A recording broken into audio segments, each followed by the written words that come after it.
nous allons voir comment configurer les cas de charge dans CP Connect.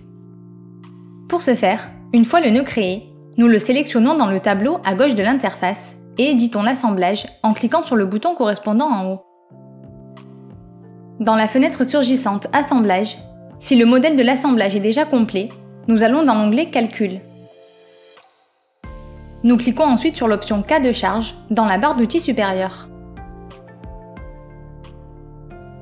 Dans la fenêtre surgissante, nous définissons les cas de charge pour le calcul de l'assemblage.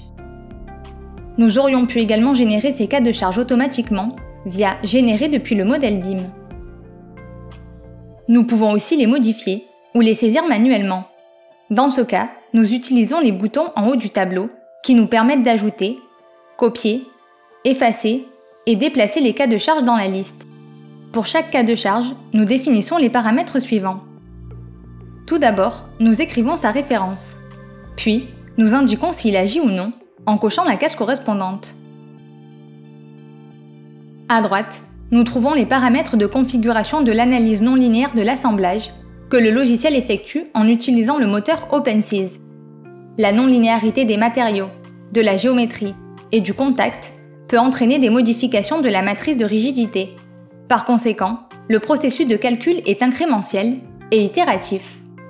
Les charges appliquées dans chaque cas de charge sont divisées par le nombre d'échelons de charge indiqués et appliquées de manière incrémentielle à chaque échelon jusqu'à ce que 100% des charges soient atteintes. Par exemple, si nous appliquons une charge de 100 kN et définissons 5 échelons, chaque échelon de charge ajoute 20 kN supplémentaires jusqu'à atteindre les 100. Les valeurs des colonnes suivantes, tolérance et itération, sont associées à chaque échelon de charge. Nous devons écrire la tolérance admise pour considérer que la convergence a été atteinte. Le critère de convergence utilisé pour mettre fin au processus itératif à chaque échelon de charge est l'erreur en termes d'énergie. Lorsque la variation d'énergie entre une itération et la précédente est inférieure à la tolérance définie, le logiciel considère que l'état d'équilibre est atteint dans l'échelon de charge et passe à la suivante. Nous indiquons également le nombre maximal d'itérations à effectuer à chaque échelon de charge. Si, dans un échelon quelconque, l'équilibre n'est pas atteint dans le nombre maximal d'itérations saisies, l'analyse est recommencée en doublant le nombre d'échelons de charge. Si l'équilibre n'est pas atteint, ce processus est répété à nouveau, étant interrompu si le nombre maximal de tentatives saisies dans la colonne la plus à droite est atteint.